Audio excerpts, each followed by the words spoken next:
now available on e-readers everywhere. From the author of the Simp Trilogy, Stop Simping, Why Men Don't Need Finance to Get Romance. Manginas, they look like men, but they act like ladies. And the misadventures of Captain Save-A-Ho comes, Stop Simping in the Workplace. Learn what mistakes not to make with women and protect your job with Stop Simping in the Workplace. Available on e-readers everywhere. I was listening to a report on Bloomberg Radio this Saturday, which pretty much said that many employers were having such a hard time finding employees that they had to go out and find people with prison records to go work for them. And as I listened to that story, I had to shake my head. And the reason why I had to shake my head was this. Here you have companies saying that there's such a shortage of employees that they have to go out and try to find people with prison records to go work for them.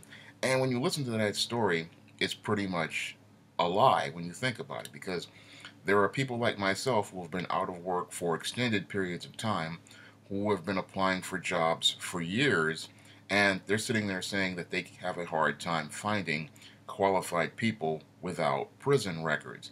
Now, I don't have a prison record, and I've been applying for jobs for years, and many other college graduates out here have been out here applying for jobs and having a hard time finding work, because I've heard from many college graduates who say they struggle to find work, but then you have these companies sitting there talking about how they have to go out and try to find people with prison records to go work for them, and they have to go out here and consider people with prison records to go work for them. And this pretty much proves a point that I made in several other videos earlier regarding skills or narrative, because when I heard that report on Bloomberg Radio, I immediately thought about the video I made about a week ago talking about what employers are really looking for. Is it really about skills, which is the technical abilities that people have, or is it about a narrative, which is the culture of the organization or the ideas that the organization and the values that the organization has about people?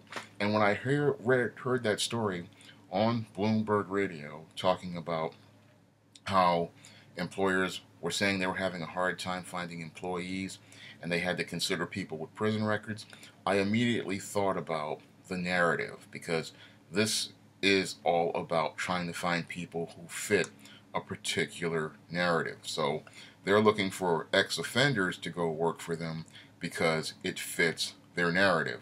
All this while we have plenty of qualified people like myself looking for work or looking to advance in the workplace, and they're saying they're having a hard time finding qualified people to fill these jobs. And you have all these college graduates coming out of school, and many who have been through the Great Recession who still have not found the job that they have always wanted to have, and they're sitting there saying that they're having a hard time trying to fill these jobs.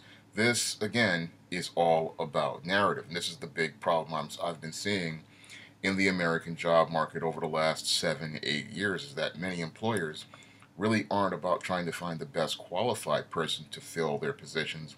It's all about trying to find people who fit a narrative and tell the story that they want to hear, because that's what I've been seeing in many of the interviews I've gone to these days, in many of the businesses I've been going to, like these group interviews. People start telling stories, and it's the stories that they tell that pretty much get the employers to pretty much hire them or even consider them for moving ahead in the interview process. So if a person goes to the interview and they start talking about their families, or they start talking about their time in prison, or they start talking, or their single mother talking about their kids, and they start telling those type of stories, the employers pretty much want to be interested in considering to hire them.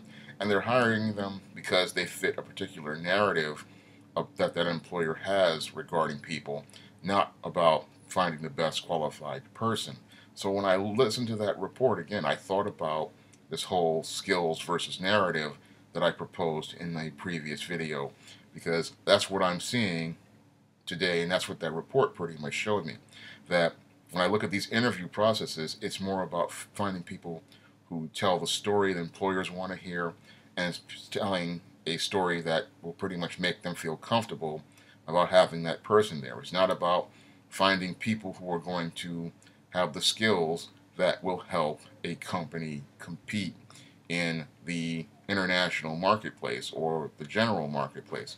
It's about finding people who pretty much make people feel an emotional response, not thinking about a logical plan for establishing a company's direction for the next 3 to 5 years. And that's really detrimental to a company because when you are a business, you have to think about when you hire employees, how that person is going to help your company grow. Because when you hire employees, it is an investment in your business, and that employee has to give you a return on the dollars you pay in their salary. And when I look at this, the way people are hiring people these days, no one's really thinking about the investment and the return on the investment.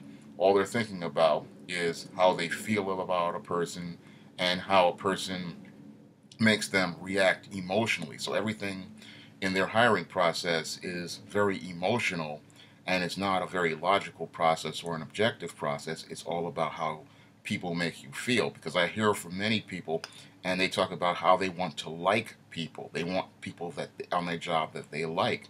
And sadly, when you're running a business, you really can't think about liking people, because sometimes you may not like a person, but if that person has skills that you need that's going to help your organization grow, sometimes you just have to suck it up and bring that person on, because that person is going to be an economic asset to your organization, because assets add value to your organization. You may not like that person, you may not be comfortable with that person, but that person is contributing to your organization in a way that is bringing profits in and bringing money in. And I don't see that in many of today's interview processes. Nobody's really thinking about the investment of employees, or employees that are going to bring economic returns for an organization.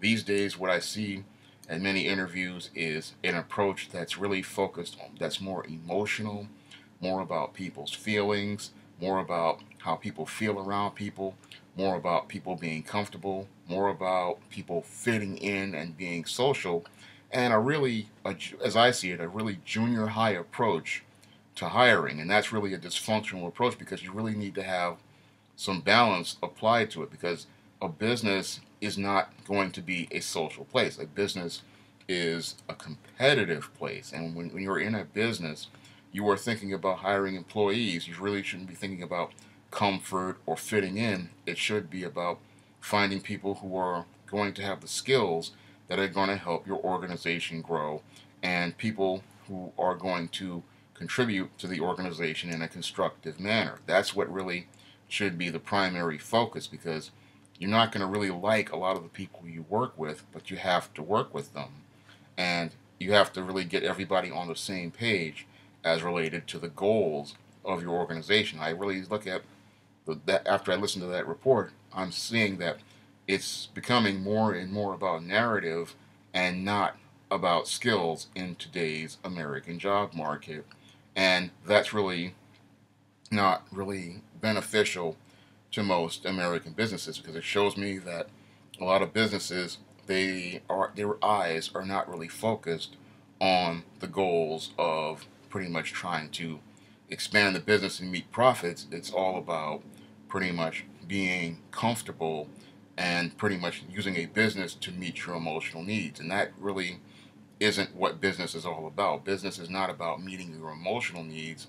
It's a business is a place where you pretty much are there to meet your economic needs, because a business is there to make money so that you can have profits. It's not a place to get your emotional needs met. And this is what I see with this whole hiring process, where they're sitting there talking about trying to find ex-offenders because they say that they're having a hard time finding workers.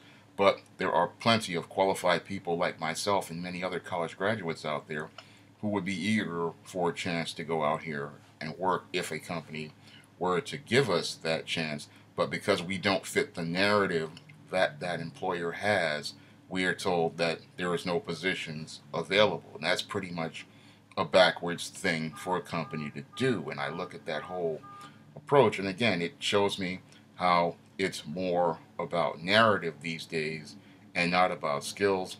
And that pretty much is going to lead to a lot of companies not being able to compete in the future.